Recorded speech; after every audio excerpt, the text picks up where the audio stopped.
Welcome, everyone from around the world. It's 4 p.m. UK time, Sunday the 8th of February. We are now live. Great to have you all here now.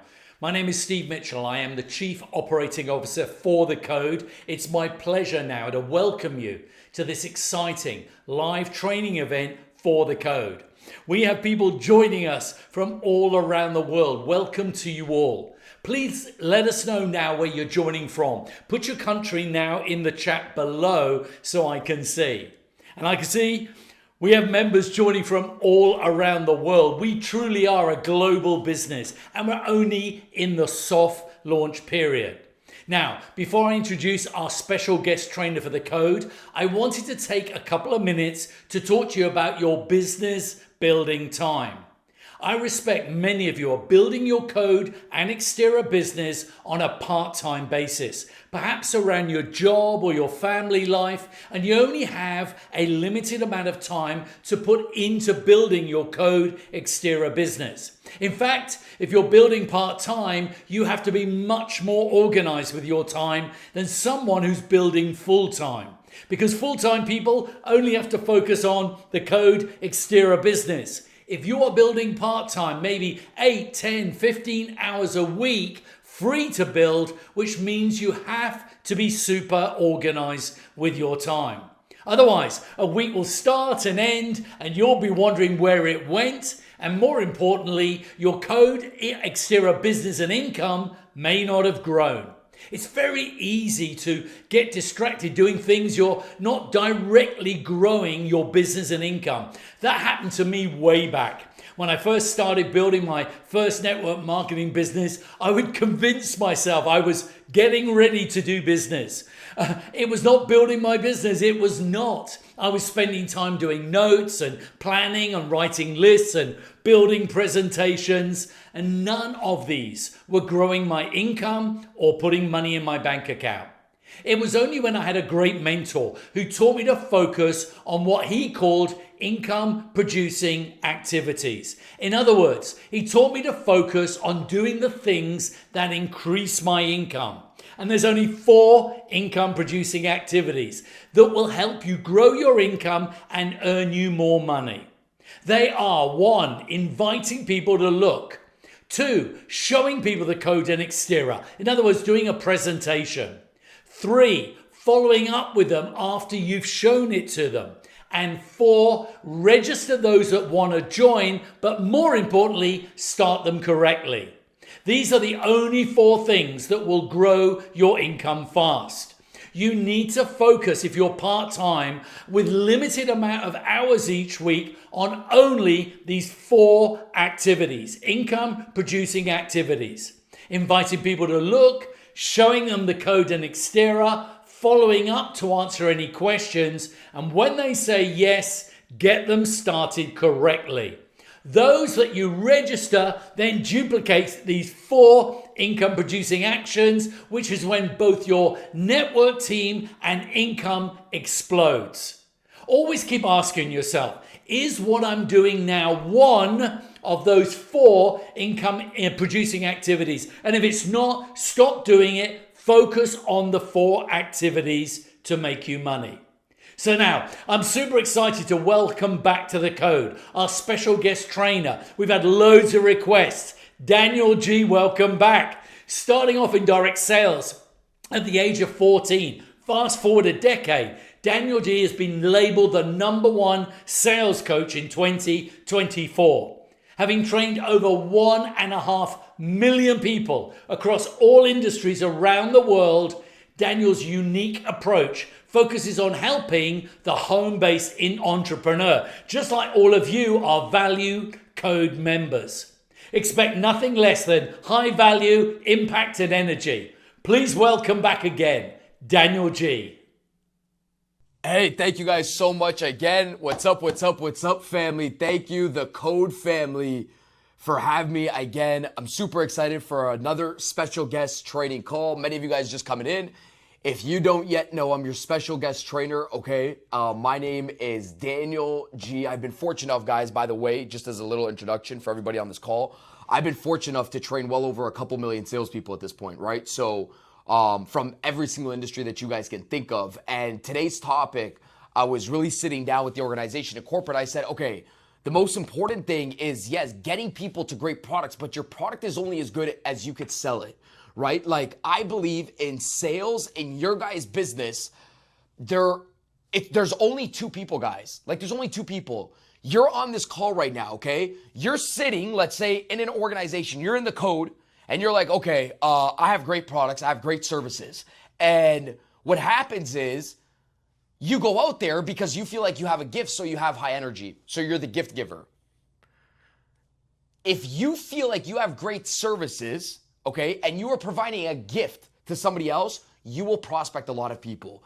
The people that do not prospect, sell, and recruit a lot of people inside of an organization are the people that feel like they're doing a disservice to somebody else. Like, they're interrupting somebody's day. Like, when they go up to somebody, they're doing something bad, okay? So let me just say that one more time. The person that feels like they're an interruption, that person doesn't go prospect somebody. Either in sales, you are a gift to society or you're an interruption to somebody. Like, you will never outperform what's going on inside of your own head. Okay, I want you guys to think of that for something. You will never outperform what's going on inside of your own head. You're either a gift to society, okay, or you're interrupting society. That's it. So we're going to talk about today how to close individuals inside of your business. That means how to have a call. I see if you could just get out of here. How to have a call. Sorry, guys, I just want to make sure the call is great right now. How to have a call with a prospect. And then at the end of the call, okay, at the end of the call, that person says yes to you, or that person says no to you, but that person doesn't say, let me think about it. I don't have the money. I need to take time to do something like this. Like, how to have a smooth call where the person at the end of the conversation just doesn't lie to you. How to get a yes or how to get a no answer. So today we're going to talk about how to close towards the end of a conversation, number one. And then number two, maybe how we get into follow-up. Like, maybe you guys are watching this right now and somebody's ghosted you after a conversation. So what do we do when the deal doesn't close? So I'm going to teach you the steps right now, how to close out a deal effectively, but at the same time, what to do when a deal doesn't close, okay?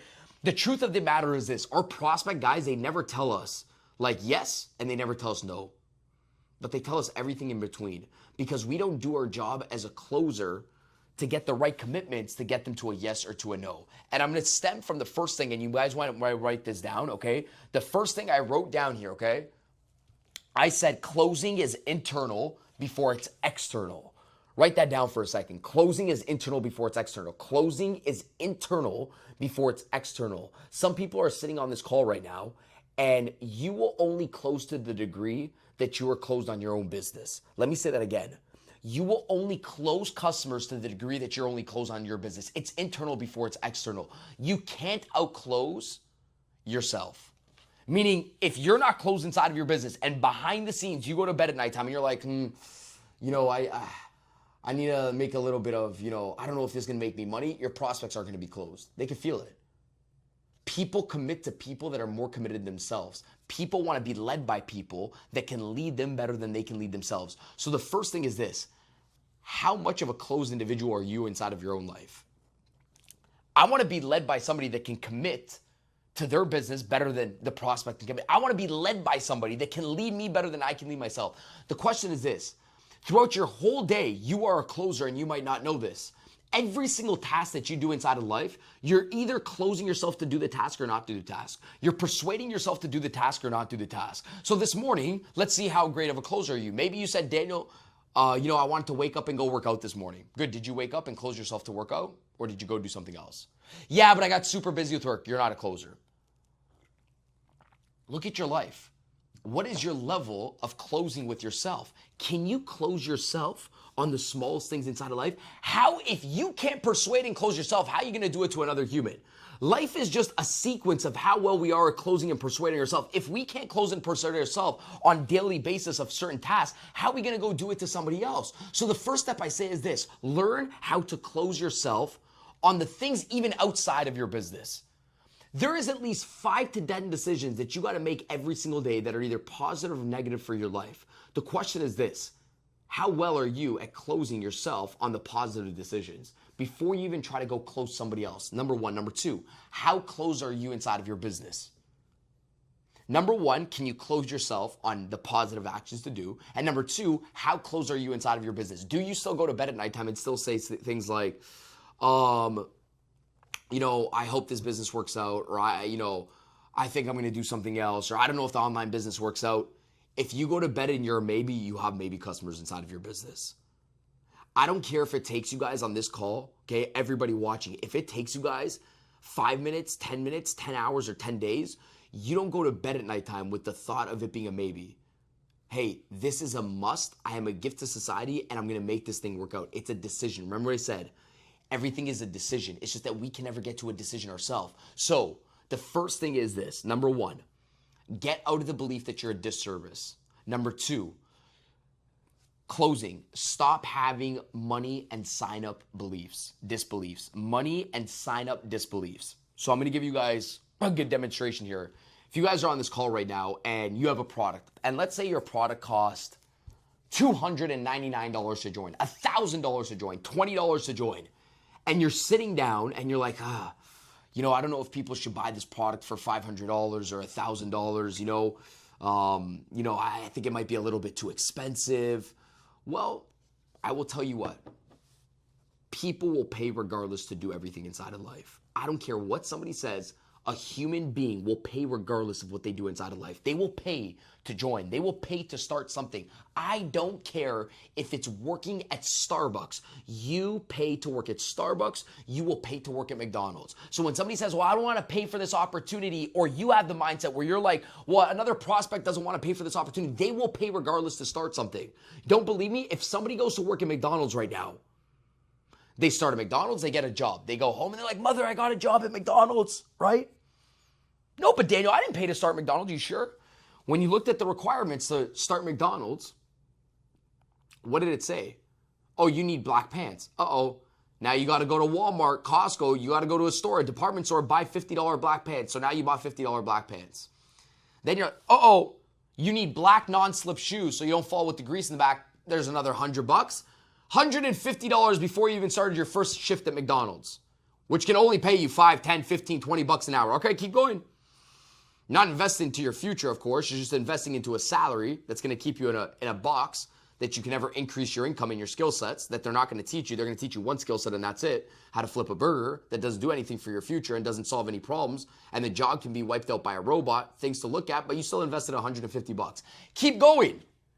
Now you're like, okay, it was only $150, but now you live 9 kilometers away from McDonald's and you're not going to walk that every single day. So you got to do one of two things: buy bus tickets, train tickets, or Uber expense for the week, $100 for the week.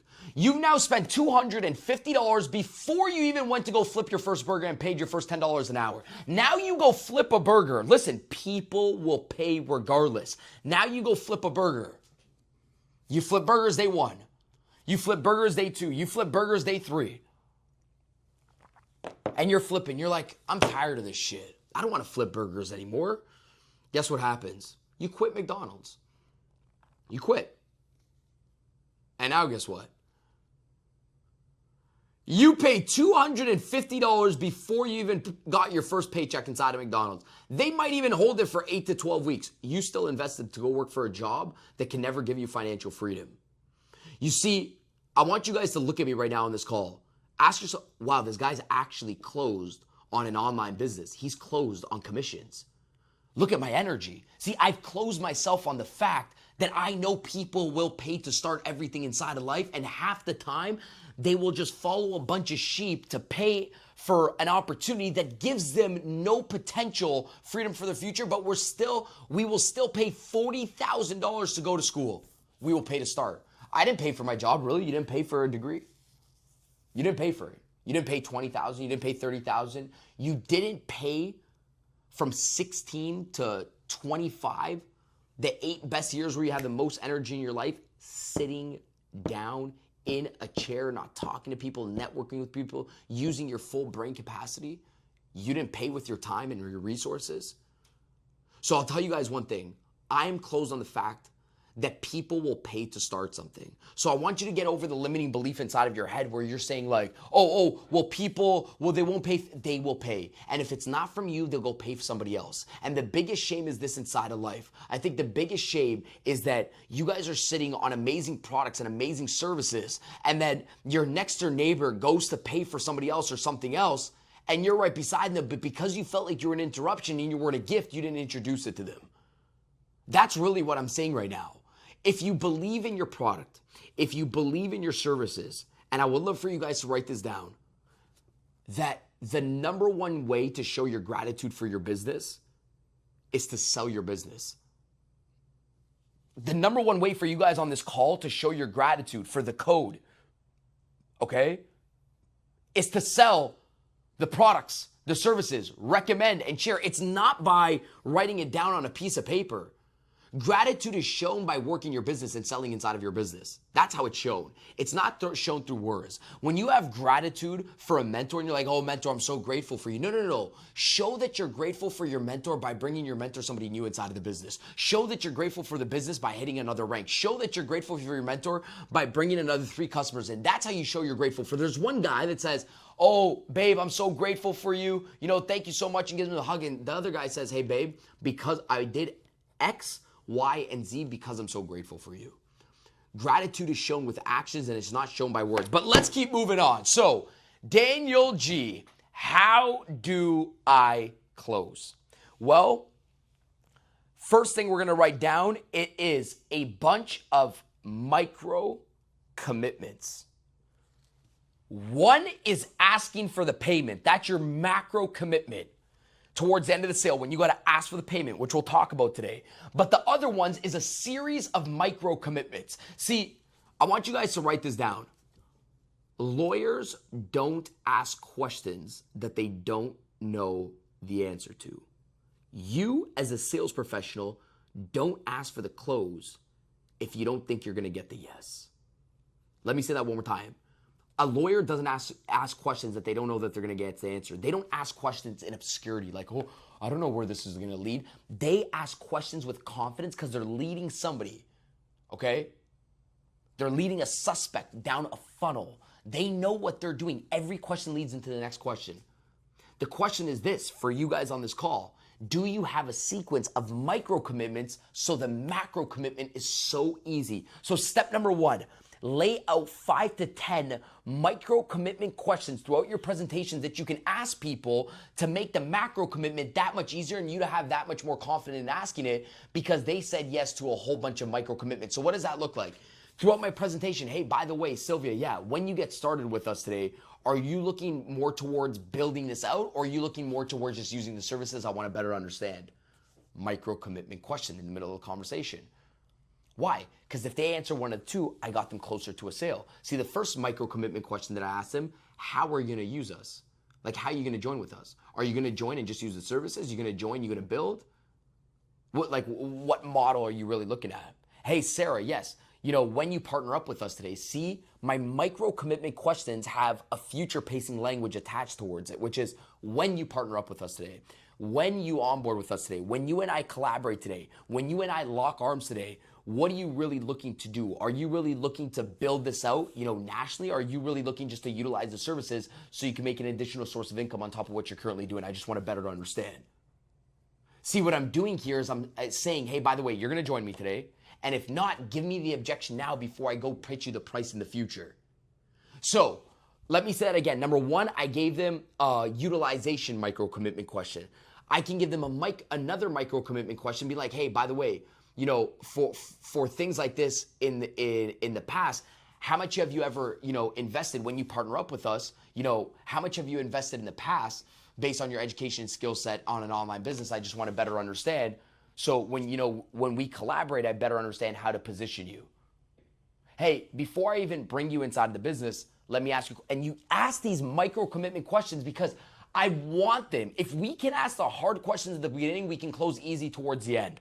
Let me say that one more time. If I can ask the hard questions in the beginning of the conversation, I can close easy. The harder the questions, the easier the close. The easier the questions, the harder the close. That's why I always say qualify hard, close easy, right? Keep going into it. Now, Let's just say, for example, we get to the end of a conversation and we're with a prospect, we're sitting down with a prospect, we get to the end of the conversation. Now, 2 ingredients that we need in order to close. We must know, write this down. Step number 1, we must know, okay, what the client wants less of, meaning what problem they want to solve, and on the other side, what the client wants to gain. Can you write that down? We must know the pain and we must know the pleasure because we're going to use it inside of our close. Number 1, okay? Number 2 ingredients. We must understand the psychology of how people commit to things. People commit to things by moving away things and saying no to things. Write that down. Super important. We're going to use it inside of our close. People commit to things by saying no to things. People commit to products. People commit to occasions. People commit to things by saying no to things. Why? The human being, write this down, says no all day, every day. It is so much easier to say no than it is to say yes. So what do I mean by that? We're always, as a prospect, no, no, no, no, no, no, no, no. So easy. Now watch this. I'm going to show you guys something. A yes, write this down. The reason why your prospects don't tell you yes is because every time a prospect's going to tell you yes, a yes increases their responsibility, obligation, contract, like they got to do something. A no gets them out of the deal. A yes, the moment we have to say yes to something, we already start thinking inside of our head. If I say yes to this opportunity, I got to be binded by a contract. If I say yes to the thing, I got to go to. So by saying no, it's like we're not binding ourselves into an agreement. So write this down. People don't want to have obligation or responsibility, but a yes equals responsibility and obligation. So in order to close somebody, in order to get somebody committed, I'm not going to get them to a yes, I'm going to get them to a no. So watch how I'm going to do this. And I want you guys to write out my closing line, okay? The moment I'm done presenting a product, I'm going to sit down with my client. And imagine this is my client and this is Sarah. I'm going to say, hey, Sarah, by the way, first question is, what do you feel like you are most compatible with? What do you feel? I'm never going to say things like this. So what do you think? So what do you think about something like this? Prospects think a lot of things. If you ask somebody what they think, you're going back into presenting and you're not going back to closing. This is the reason why a lot of us can't close, because we get stuck in presenting and asking questions and we don't get stuck in close. So I'm going to ask the prospect, hey, by the way, Melissa, yes, what do you feel? What do you feel after everything that I just showed you? You know, the resources, everything about the products. What do you feel like you're most compatible with after everything that I just showed you? I want to better understand. Like, what do you truly align with? What do you vibe out with? See what I'm doing here? I'm basically saying step number 1, sell me.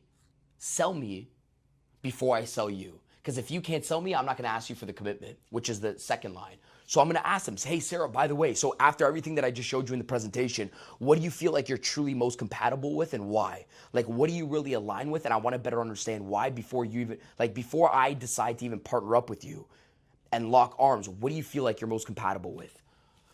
Well, Daniel, honestly, the way you guys, have the ability to have like a lot of time freedom and work the business on the side because, I have 2 kids and it's been very difficult for me to start something else. And I like the idea that I could start from just about any skill set level and I don't have to be an expert online in order to do something like this. She starts selling me on the fact why the program, product, offer, service is the right fit for her. Why? People don't get sold when you tell them what to do. People get sold when the words come out of their own mouth. Can I say that one more time? Persuasion is not telling somebody what to do. Persuasion is the art of asking the right questions for the words to come out of the client's mouth so the client can make the decision themselves. That's it. Persuasion does not come from telling, and persuasion does not come from information providing. And that's the problem that we have in today's day and age. If you're a direct sales rep, online sales rep, network marketing, you're like, if I just present to this person, I'm going to close them. No. If information was the key formula to becoming rich, if it was just information, then everybody would be rich, everybody would be happy, everybody would be energized, everybody would be healthy. Information has nothing to do with results. Nothing. The way you get results inside of life is the art of asking the right questions where the clients make the decision themselves. There's a sense of urgency and then boom, they want to buy. The words got to come out of their mouth. So, hey, Linda, by the way, or hey, Sarah, by the way, after everything that we just spoke about today, what do you feel like you're truly most compatible with? I want to better understand before you and I lock arms. And I can sit back. If I'm on a Zoom call, look at my posture. I could sit back. I can, cross my arms because now I'm in a listening phase. Okay, now I'm in a listening phase. Okay, what do you feel like you're most compatible with? I just want to better understand. Oh, well, Daniel, and they start talking. Let them talk because now you're going to go into line 2. Line number 2 to close them off, and I want you to write this down. Line number 2 is this. Well, Alyssa, would you be against, write this down. Sarah, would you be against moving forward? Would you be against moving forward? Would you be against moving forward to take care of XYZ problem, to take care of your problem that they told you, because remember I said you need to know the problem, so you can get XYZ benefit? Would you be against doing something like that? No. Closed. See, when I asked Sarah, would you be against, I'm going to get her to a no before I get her to a yes. If Sarah says no to me, that means she just committed to me. Why would she be against? Would you be against? Leads them to a no, not a yes, number 1. Number 2, would you be against moving forward? Why would Sarah want to move backwards? Again, look at the language. I know I talk fast, guys, on this call, but listen to me for a second. Would you be against moving forward? Okay, would you be against moving forward on something like this? So you could take care of XYZ problem. Let's say the problem was not being able to use the skill sets they have inside of life and being restricted. So you could take care of the problem where you're not able to use the skill sets that you have inside of life and you're not making the income that you wanted. So eventually you can make the income that you want and retire your parents like you told me in the beginning of the conversation. Would you be against doing something like that today? Would you be against moving forward, solving your problem to gain your benefit? Would you be against doing something like that today? No, I wouldn't. Easy. Why? Because if I can get them to a no, I can get them committed to the program, product, offer, or service. Why would a human being, you see what I mean? I'm not asking questions that I don't know the answer to. I now know that their problem, I know their pain, and I know for a fact a human being would not want to go back on their problem and pain. But the question is this, and I wrote this out, guys, on this. The question becomes, how would you ever be able to articulate that line the right way if you didn't know what they want more of and what they want less of inside of their life? No, let me ask that question again. How would you ever be able to say, Alyssa, would you be against, moving forward so you could take care of the problem that you told me in the beginning of the conversation where you don't feel like you can work a business from home and you've been having the problem of like what job you could find and you say you're too charismatic so you could take care of that and eventually, solve the problem of your finances where you could start to put together $500 or $1,000 extra, potentially a month to take care of your son's college tuition that you told me eventually. Would you be against moving forward so we can, potentially get you out of that and move you towards XYZ? No, I wouldn't. It's such an easy thing to say no to. I would never be able to state that problem and state that benefit if I never sat down in the beginning of the conversation and I seek to understood their problems and I didn't seek to reply. That's why I said closing is very difficult, guys. If we don't know what the client wants more of and what they want less of, we will never be able to close towards the end of a conversation. That's why closing becomes difficult. Closing is not difficult when I know what the client wants more of and what they want less of. So that closing statement, right? That closing statement, it is so much easier to get somebody to a no than it is to get them to a yes, number 1. Number 2, they wouldn't be against moving forward and solving their problem. It would be physically impossible. Number 3, know what the person wants to eliminate inside of their life. If you don't know their pain and you don't use it in the close, they will forget about it. See, the art of somebody that is great at communication reminds them as to why they're on a call in the first place. Can you write that down? The prospect has to have a reminder as you're closing them and you're asking them for money to commit with their wallets. They have to have a reminder as to why they're doing something like this. So when you go in for the close, what you're really doing is you're summarizing the reason why they're on a phone call, why they got on a phone call in the first place, the problems that they want to solve. You're doing it in all in one sentence. Hey, by the way, Sarah, would you be against moving forward so you could take care of the problem of you being restricted of the hours that you can work, so you can finally put away another $500 a month to pay for your kids' college tuition the next 6 years? Would you be against doing something like that? Oh yeah, that's why I'm on a phone call. No, I wouldn't be against doing something like that. People forget. You just giving somebody information is not enough to get somebody in. And if somebody's thinking right now on this call saying, well, that's a little bit too much, where did not being enough inside of the business get you? Got you nowhere inside of life. So let me say this one more time. Know what they want more of and know what they want less of. It's the art of seeking to understand and not seeking to reply. Great salespeople are not great extroverts. Great salespeople are usually introverts that ask the right questions, that use it all as data towards the end of a conversation.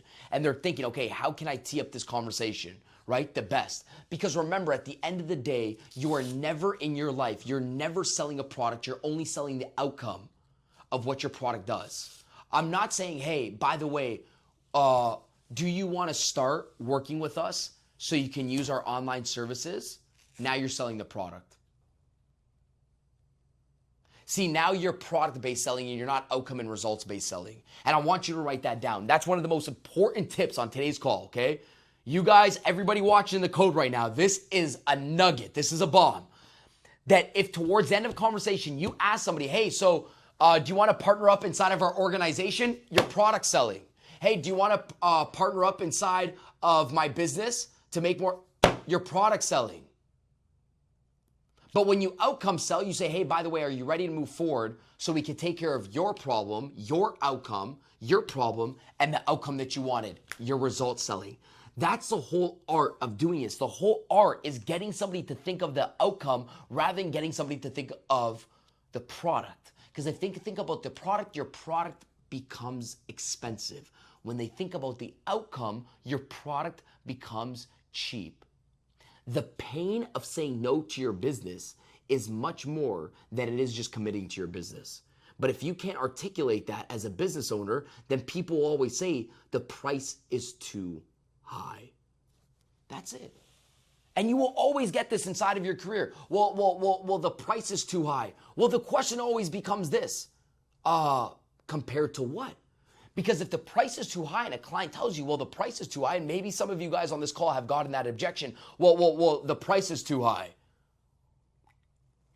Well, I mean, Mary, completely understand. Well, compared to what, first of all? Well, yeah, I think I could just go do this on YouTube for free or something like that. Oh, well, how, or another company was doing it for $100 and you guys are $500.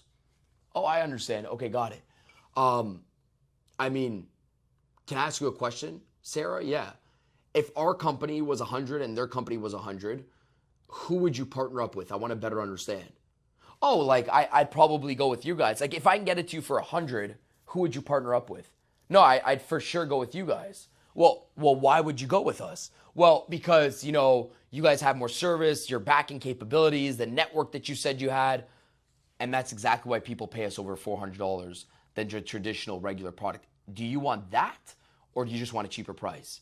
See, if you can't articulate value, you're always going to have to be better at dealing with objections. But the person that can articulate the outcome of why certain services inside of the business, that can sell the outcome of what it does to free their life up, okay? That person never has to sell based on price. Price-based selling, cost-based selling is the hardest thing in the world. But it doesn't matter if the value of the outcome is 10 times higher. Remember what I said, people will pay for things regardless if they don't have the money. They will find the money if the outcome is there. If they know there's a guaranteed outcome, they will pay for things. If I say this cup of coffee that gets Daniel G energized, whatever in this coffee is what gets me energized, and it's $1,000 subscription for the year, but you will have this energy. You just got to take a pack every single day of coffee. There's a certain ingredients, natural organic ingredients from the farms of Peru. You'll be like, dude, whatever's inside of there, I'm buying. But you're broke. Would you go find the money? Yes. Because you're like, well, I want the outcome of this guy's energy. And I don't have to start talking about, well, the manufacturer in Peru did this and this and this. I am the outcome. if you want XYZ result, right? So just remember, outcome and results-based thinking. Now, I want to give you guys a little reminder from the last time we had a call on follow-up one more time. Daniel G, what if somebody says no to me? Can you guys write this down? Sequence of follow-up one more time. Sequence of follow-up one more time. The best time to follow up is follow up right when somebody says no to you. Take out your phone. Hey, by the way, Kara, just so good to get on a phone call with you today and really just meet like-minded people that think the same inside of business. And I know today we weren't able to collaborate. Anything you need inside of the future, just let me know. It's good to have, a conversation, and I can't wait to keep in touch for the remainder of the year. Cheers. Follow up with people even when they say no. The biggest way to insult somebody's time is not following up right after that somebody just said no to you. People remember on how you leave, not what you said inside of the conversation. They remember on how you leave. And you just show the prospect, regardless, I'm going to be okay. Now, second way to follow up with the lead, and I want you to write this down because this is part of closing. Remember, follow up is another attempt in closing. So I want you to write this down for a second, right? Imagine you talk to somebody on Wednesday. They said no to you. And you don't follow up with them throughout the whole year. Daniel G at 14 years old, I'm going to give you guys a story. At 14 years old, I start inside of a direct sales and network marketing company. I'm 14, working under my brother's card. First guy, social insurance card. First guy, the company doesn't exist. First guy that comes in and tries to recruit me, I say no to. I don't want to do this thing, man. This is a scam. Then one day I'm down and out, and my girlfriend asked me to go to the movie theaters on a Friday, and it is Tuesday in school, and she asked me to go to dinner on a Friday. And I'm like, there's no way I can ask my dad for $20. He's not giving me $20. And I see this sign that says, if you want to make $500 to $1,000 in commissions, sign up here. So I go to the guy, and I say, dude, does commissions equal money? He said, yes. I said, sign me up. I need money for Friday's date. See, different timing. I said, how fast can I start? He said, you could start tomorrow. I said, where do I got to train? He said, show up to this warehouse. I said, what do I got to do? He said, just knock on doors, commission. I said, but I'm in school throughout the day. He said, well, you can knock from 4 or 3 p.m. to 8 p.m., right? I said, yes. I said, well, then good.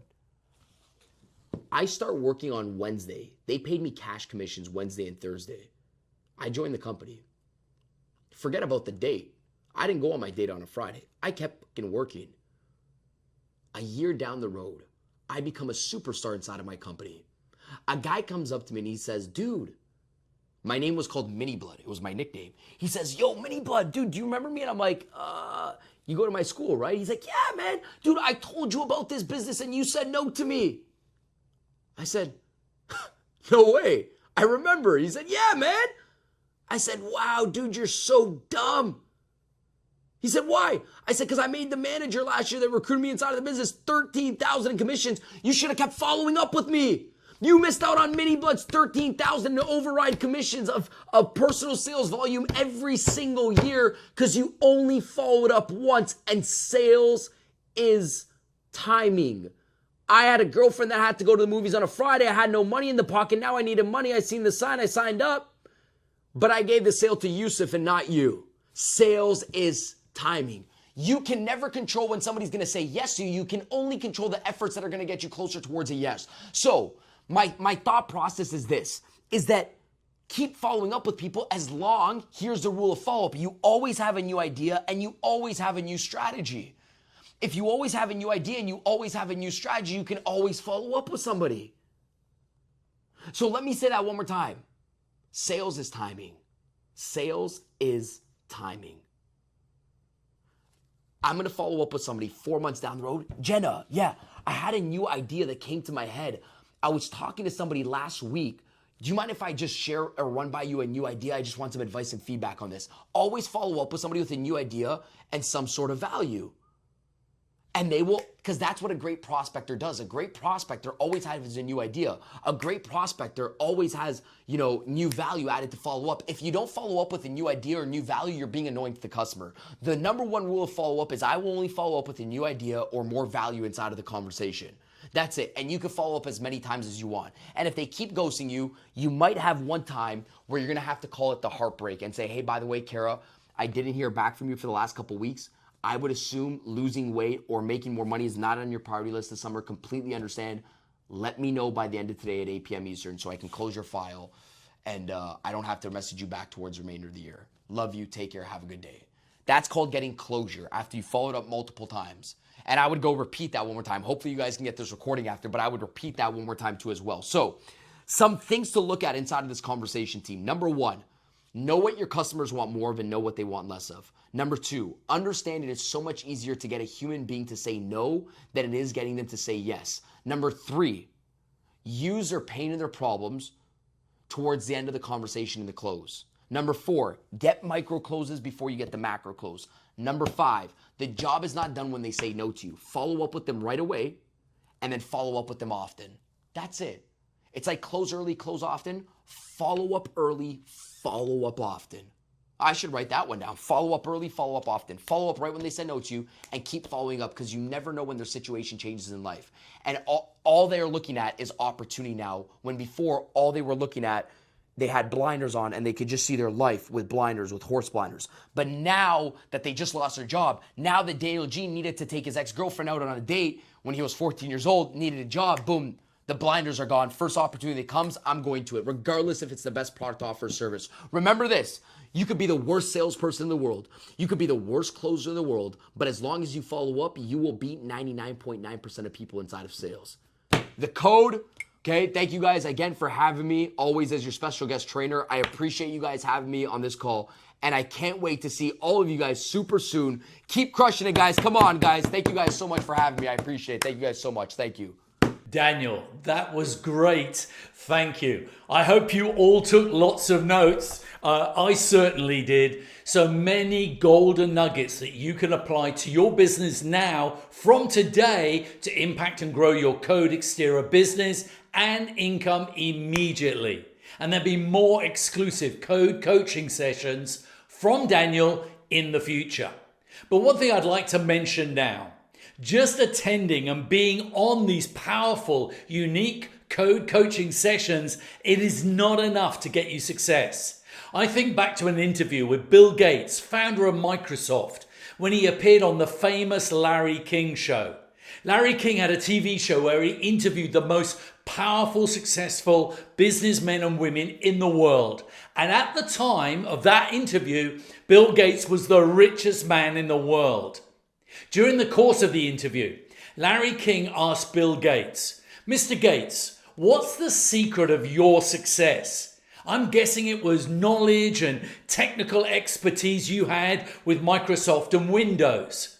And Bill Gates replied, yes, our technical expertise and our knowledge was good, but there were a lot of companies that had great knowledge and more advanced technical than we were. Companies like Apple, IBM, Hewlett-Packard were all more advanced and had more knowledge than we had. Having the knowledge and the technical know-how is important, but it wasn't the secret to our success. So Larry King went on to ask, so if not having more knowledge than anyone else, I'm guessing it was timing. You chose the right timing to launch your business. Would you say that was the reason for your success? Bill Gates replied, no, not really. Because again, there are a lot of companies ahead of us, developing faster, who were there and running before we were. No, timing wasn't the secret for our success. So thinking for a moment, Larry King then said, well, if it wasn't knowledge and it wasn't the timing, what was the secret to your success, Mr. Gates? Bill Gates paused, took a moment to think, and then replied, I 100% believe our success was down to one thing, action. Our ability to take action fast. We had the knowledge and the technical expertise, and yes, the timing was right. But we could have had both of those things in place and never been successful. What made us different, and I feel was the real secret to our success, was the ability to act. We took the knowledge and the timing, but we added the control that we had to take action, massive action. And that is where all of you are now. We are giving you the knowledge with these live coaching sessions and all the things to provide you with the code and Xterra. And in terms of timing, no one has a product like Xterra or a business like the code. You are clearly in the right place at the right time. It's the most perfect timing. But learning from what Bill Gates shared with Larry King, taking action is the secret to your success. How much action you take today, tomorrow, and in the weeks and months ahead will determine the success for you and your family. Ladies and gentlemen, it's time for you to take action, to change your life starting today. For now, I want to thank you all for joining us on this live event training for the code. Thank you again to our special guest code trainer, Daniel G. And just finally, a date for all of you to write down now. Our next live Xterra educator call is on Sunday, the 22nd of February, same time, 4 p.m. UK. The link is always in the banner inside your code Xterra dashboard. For now, focus on one thing, action. Make February the best month ever, and I will talk to you again very, very soon. Bye for now.